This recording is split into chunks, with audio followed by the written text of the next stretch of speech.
My name is Sophia Reynolds, and I'm 32 years old.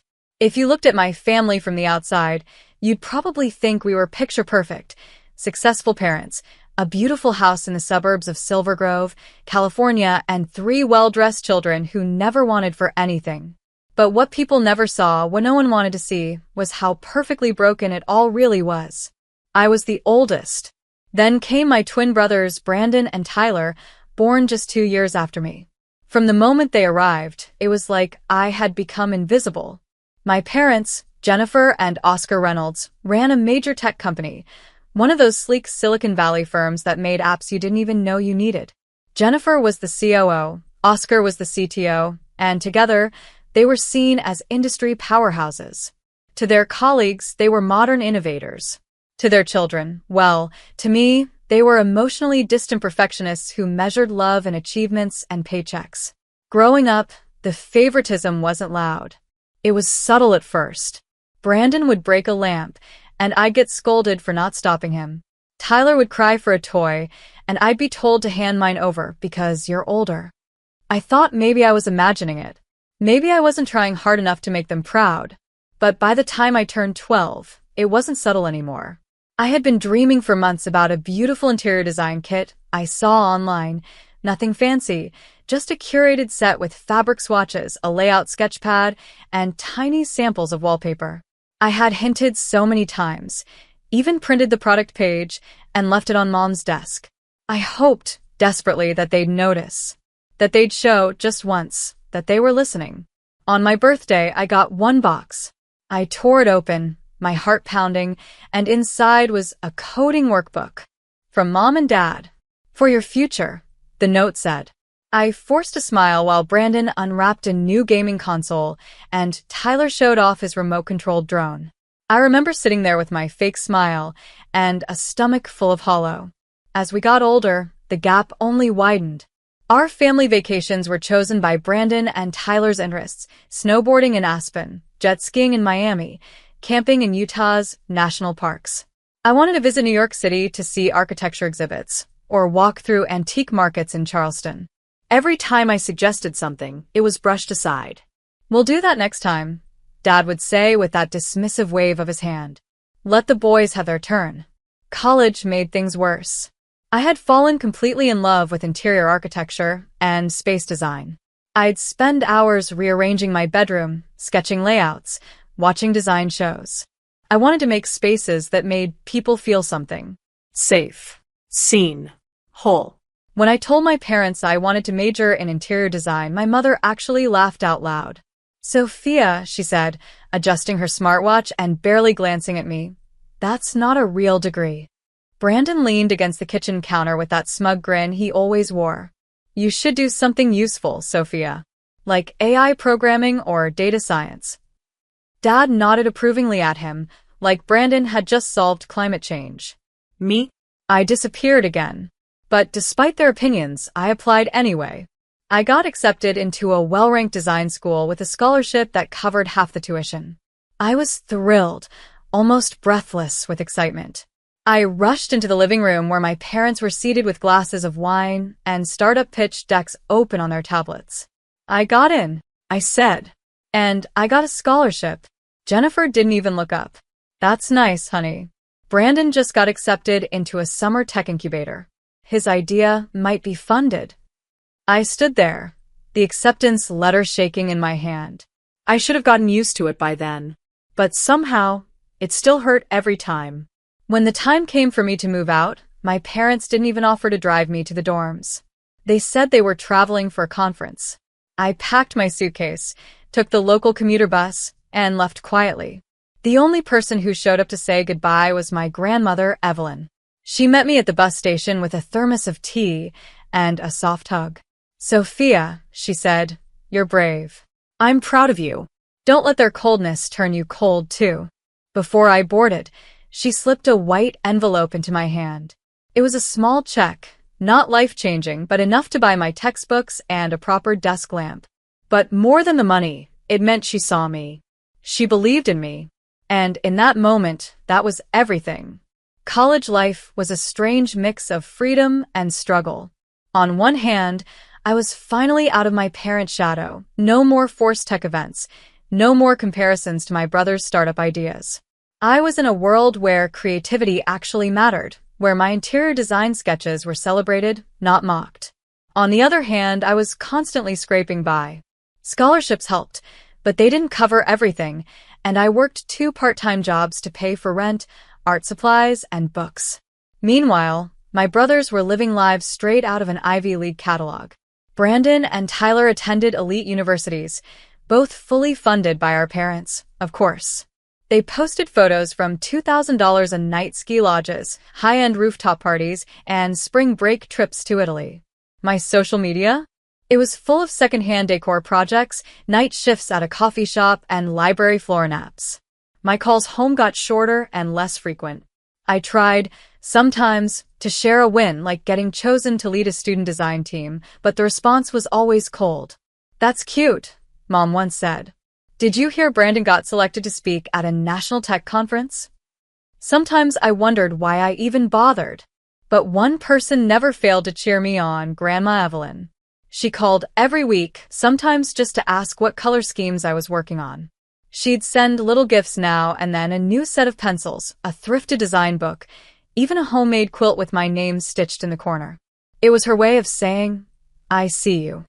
Then came the spring of my final year, when Jackson entered my life. He was sitting alone in the campus lounge, hunched over his laptop, wearing a wrinkled hoodie and oversized glasses. He looked completely lost in his code, but I couldn't help noticing the hand-drawn characters sketched beside him. I was intrigued. We started talking, first about his game project, then about everything else. Jackson wasn't like the polished, arrogant tech bros my brothers surrounded themselves with. He was genuine, thoughtful, and passionate in a way that made you want to believe in him. He had big dreams, developing indie games with heart, not just hype, and even though his earnings were unpredictable, his vision was magnetic. We started dating. Slowly at first. Study sessions turned into coffee dates. Weekend hangouts turned into sleepovers. He understood what it felt like to be the underdog, to build from nothing, to dream against logic. I was in love.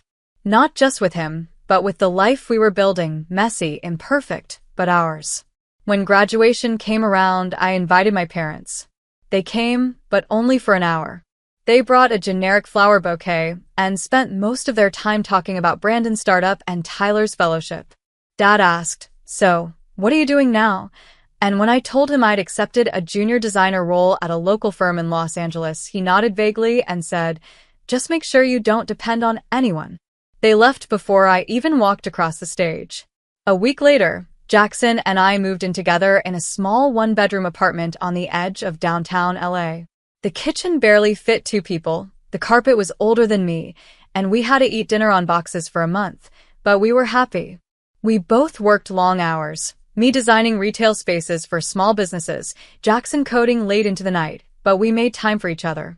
We shared dreams over dollar store wine, danced in our kitchen when rent got paid on time, and made big plans for a future with more than just getting by. 2 years passed.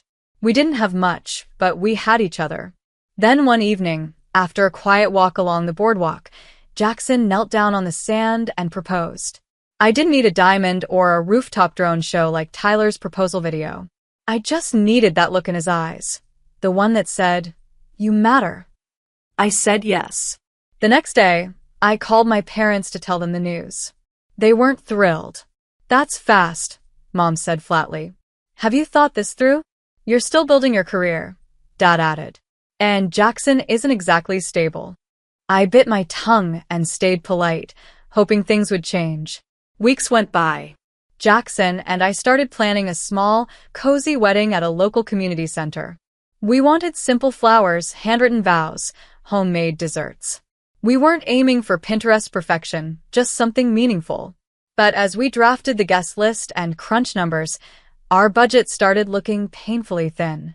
We decided to reach out to our families, not for money, but maybe for support, advice, help with the food, anything. When I asked my parents if they could contribute or help plan, their response wasn't just cold, it was cruel. "Sophia," Mom said, "you're an adult. If you've chosen this life, You need to handle it. No offer of help. No curiosity. Just rejection. A week later, a small white envelope arrived in the mail. I opened it, hoping maybe it was an olive branch. Inside was a $50 bill and a sticky note. 4 decorations. Dear Best. I sat in the kitchen and stared at it for what felt like an hour. My brothers had each received $1 million as wedding gifts. Lavish parties, destination honeymoons, down payments for homes. Me? $50 and mockery. I didn't cry. Not that night. I just turned to Jackson and said, "Let's make this the most beautiful $50 wedding they've ever seen." Planning a wedding with a $50 contribution from your parents might sound like a joke, but Jackson and I were determined to make it beautiful, our way. We rented the local community center, the same one where my design firm had hosted a few small events. The manager gave us a huge discount when he heard our story. Our friends pitched in, someone baked cupcakes, someone else printed invitations. Grandma Evelyn personally hand-wrapped mason jars with twine and wildflowers for centerpieces. We didn't have a band or a professional photographer, but we had laughter. We had love. We had late nights folding paper flowers and playlist debates that ended in kitchen slow dances. Our wedding was built on heart, not hype, and that made it special. But no matter how hard I tried to stay focused on the joy, I couldn't ignore the looming presence of my parents and brothers. Against my better judgment, I invited them. A part of me, still wounded, still foolishly hopeful, thought maybe they'd come around. Maybe they'd show up as family, not critics. They arrived together, all dressed in coordinated designer outfits.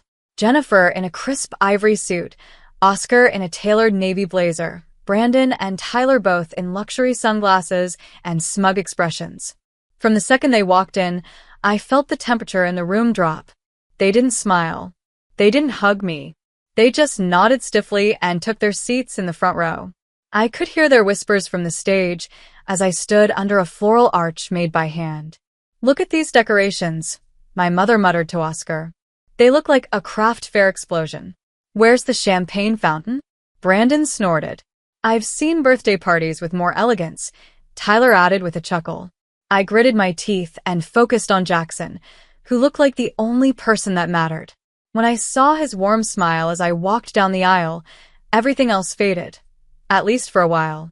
The ceremony was short, heartfelt. Our vows weren't flashy, but they were real. I could feel every word, every promise. Jackson kissed me like I was his whole world, and in that moment, I forgot all about designer suits and million-dollar receptions. But the moment didn't last. At the reception, as guests lined up for barbecue sliders and homemade lemonade, I overheard Brandon showing his phone to some distant cousins. He had pulled up pictures from his luxury wedding in the Bahamas. And then we had a fireworks show, like actual pyrotechnics. Compared to this. He glanced around. It's like a budget school fundraiser. My fists clenched. I turned away, trying to stay calm, when I noticed something else. Logan, our cousin, was scrolling on his phone, looking at Brandon and Tyler's latest Instagram posts. And then I saw it. A blurry photo of Jackson and me cutting our small homemade cake. The caption read, "Congrats to our big sis on her budget special skull #DollarStoreDreams." Another photo showed our food table next to an image of a fine dining spread. Spot the difference. Sophia's wedding versus our Thursday lunch. The comments were brutal. "Ouch. That cake looks like it came from a gas station. Is this a parody or real? Did they get married in a storage closet?" But what made my stomach twist was a comment from Jennifer herself. "Boys will be boys, harmless fun." I felt heat rise to my face. My heart pounded in my chest. This wasn't just teasing, it was public humiliation. I turned to my mother, who was sipping wine like she didn't have a care in the world. "Why would you post that?" asked her, voice low but firm. "Excuse me?" she replied with fake surprise. "The photos, the captions, the comments. You're encouraging it." She gave me a cold smile. "Well, Sophia, if you didn't want people to talk, you could have had a real wedding.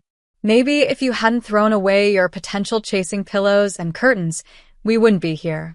My jaw tightened. This wedding is filled with people who actually love me. That's more than I can say for you. She scoffed. Poor girl. Poor groom. I've never seen such a cheap, embarrassing excuse for a wedding. That was it. Enough, I said, raising my voice. You will not insult me or my husband. Not today. The room fell silent. All eyes turned to us. Jackson reached for my hand, his eyes wide, but I stood tall. You gave my brothers $1 million each when they got married. You paid for private jets, private islands, private chefs. You gave me a crumpled $50 bill in a blank envelope. That wasn't a gift. That was a slap in the face. Jennifer stood slowly. Don't you dare lecture me in front of people. You chose this sad little life. You chose him. I didn't back down. And I'd choose him 1,000 times again. Because he loves me. He believes in me. And he never made me feel worthless. And then, before I could finish my sentence, Jennifer clenched both fists and punched me in the head. The room gasped. Her fist struck the side of my temple, hard enough to make my vision blur. I stumbled sideways, catching myself on a chair. For a moment, the world tilted.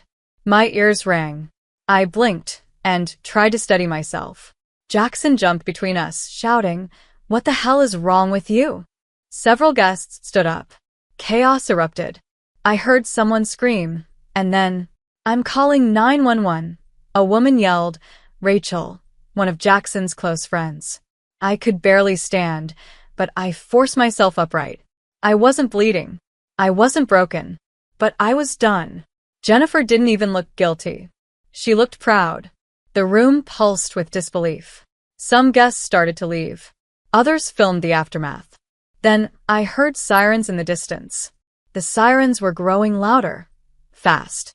Guests stepped aside as flashing red and blue lights lit up the community center's parking lot. Within moments, the doors burst open and 2 officers walked in, led by Officer Grant, a tall man with sharp eyes and a calm voice that cut through the chaos. I was still standing, barely, with Jackson holding me upright. My head throbbed, but I wasn't bleeding. I didn't need an ambulance. What I needed, finally, was accountability. Who called this in? Officer Grant asked, scanning the stunned crowd. I did. Rachel stepped forward, her voice firm. She punched the bride in the head. All heads turned to my mother, Jennifer, who now looked far less smug. That's ridiculous, she scoffed. It was just a family argument. These people are exaggerating. Ma'am, Officer Grant said flatly, we've already reviewed a guest's video. You struck her. That's assault. This is insane, Jennifer hissed. You don't know who I am. Doesn't matter who you are, he replied as he read her rights. You're under arrest for physical assault. The click of the handcuffs was the most satisfying sound I'd ever heard. Oscar stood frozen. He hadn't spoken a word. Not when I was humiliated. Not when his wife hit me. Not even now. His silence said everything. You're not going to stop this? I asked him, voice shaking. He shook his head slowly. You're overreacting, Sophia. This could have been resolved quietly. I stared at him in disbelief. Your wife assaulted me. In front of over 50 people. And you think I'm the problem? Officer Grant turned to him. Sir, we'll also need a statement from you. Based on witness reports, you stood by while the assault occurred and made no attempt to intervene. Oscar paled. I didn't touch her. No, but you didn't stop it either. Jennifer was escorted out of the venue in handcuffs, her face pale and trembling now. Guests whispered. A few recorded videos. And just like that, the power my parents had always clung to so tightly evaporated. Later that evening, after the last guests left and the lights dimmed, I sat with Jackson and Grandma Evelyn in the back room. Evelyn had stayed through the whole thing, holding my hand tightly during the madness, her eyes filled with pride and pain at once. I'm sorry you had to go through that, she said gently, brushing a hand over my shoulder. I'm not, I said. Not anymore. 2 days after the wedding, I filed a formal police report and pressed charges with help from a legal aid attorney referred by a friend. We had the videos, the witness statements, the bruises, thankfully not serious, but real enough to be documented. I filed 2 separate legal cases. criminal assault charges against my mother, Jennifer. She was charged with misdemeanor assault, but due to the number of witnesses and the public nature of the attack, her case was taken seriously. The court issued a temporary restraining order against her immediately. Negligence and enabling complaint against my father, Oscar. I argued that his passive role in the incident, coupled with a history of emotional neglect, contributed to the long-term damage. While he didn't hit me, his complicity had consequences. My attorney filed for maximum penalties, not just because of what happened at the wedding, but because it was a lifetime of emotional abuse wrapped up in one final act of violence. The court proceedings started a month later. I was nervous at first. No one wants to face their parents in front of a judge, but I reminded myself, this wasn't revenge. It was justice. Jackson came to every hearing. Grandma Evelyn too. Even Aunt Sandra, who had always remained neutral, showed up one day and sat in the gallery with her son Logan. I hadn't expected that. It mattered. Jennifer hired a pricey lawyer, of course, but even he couldn't spin the video footage. Her sarcastic comments, the punch, and her complete lack of remorse were all on tape. After 3 court dates, the ruling came. Jennifer Reynolds was sentenced to 90 days in county jail, 12 months of probation, and mandatory anger management counseling. The judge called her behavior cruel, deliberate, and deeply disturbing given her position as a parent. Oscar Reynolds was not jailed but was fined $10,000 for his role in enabling the attack and was issued a court warning and permanent no-contact order regarding me. They both appealed. They both lost. And for the first time in my life, the law was on my side. What happened next was both shocking and vindicating. Grandma Evelyn rewrote her will. She removed Brandon, Tyler, Jennifer, and Oscar entirely. "I'm tired of rewarding cruelty," she told me one night. "They'll have to live with the consequences of their actions." The family's reputation in the tech world began to shift. Investors grew wary after the assault case gained online attention. Brandon and Tyler, who had both been riding on the family name, saw partnership deals fall through and sponsors pull out. They weren't arrested, but they lost something they valued even more than freedom: status and money. I didn't smile at their downfall, but I didn't cry either. I was done waiting for them to see me. I had seen myself now.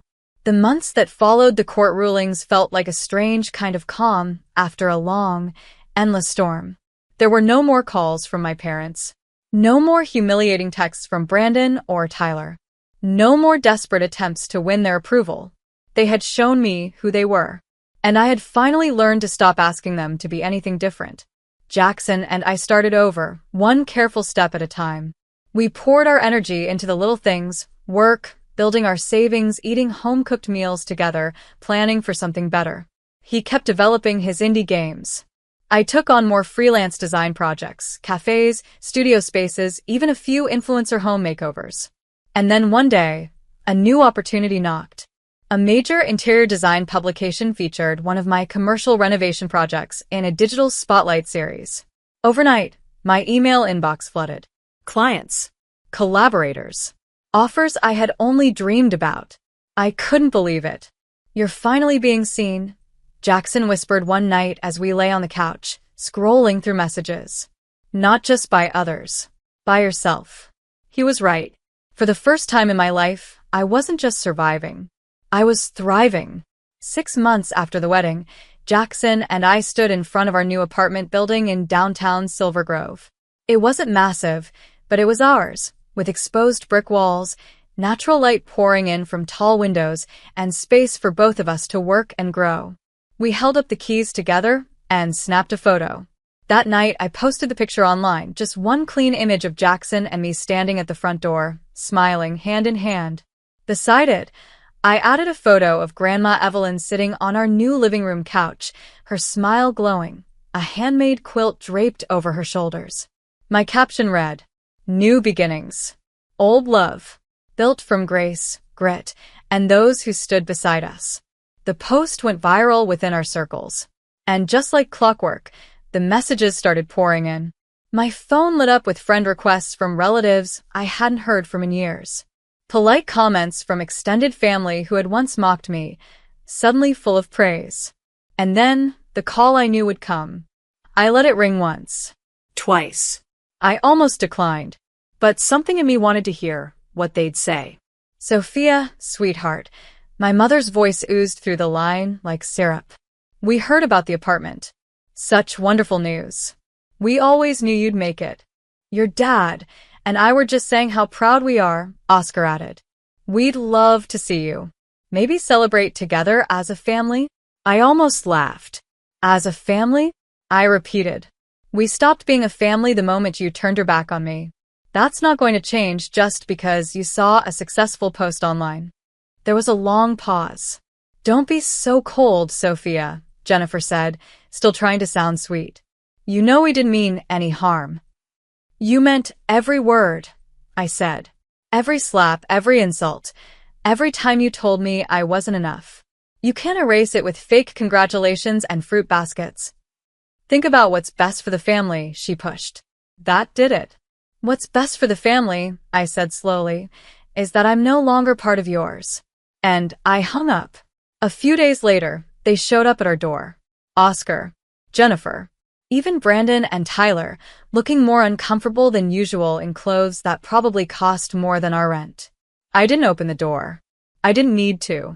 Jackson stood beside me, arms crossed, watching them through the peephole. Evelyn sat on the couch, calm as ever, sipping tea. Eventually they left. We never heard from them again. In the months that followed, my circle grew stronger. Aunt Sandra visited often, bringing homemade meals and old family photos. Logan apologized for the online posts and offered to help with marketing my design work. He'd grown, I could tell. I gave him a chance. Jackson's parents, quiet and kind, became like second parents to me. They never brought up the drama. They just loved us, supported us, showed up. One night, Grandma Evelyn sat beside me as we folded laundry. You know, she said, family isn't about blood. It's about who stays when things fall apart. I smiled and nodded. I know. That's why I kept you. She laughed, and I felt something warm settle in my chest, something I hadn't felt in a long time. Peace. A few weeks later, Jackson and I hosted our first real family dinner in the new apartment. The table was simple. The food was homemade. But the people sitting around it? They were golden. We raised our glasses, me, Jackson, Evelyn, Sandra, Logan, and toasted to everything we'd built. No billion-dollar inheritances. No grand shows of wealth. Just love, respect, and a future we'd carved with our own hands. I no longer needed a parent's approval or a brother's applause. I had something better. I had found myself. And I was finally home. If this story touched your heart or made you think, don't forget to like this video. I'd love to hear your thoughts. Share them in the comments below. And if you enjoy real-life inspired stories like this one, make sure to subscribe for more powerful content every week. Thank you for watching, and remember, sometimes walking away is the first step toward true peace.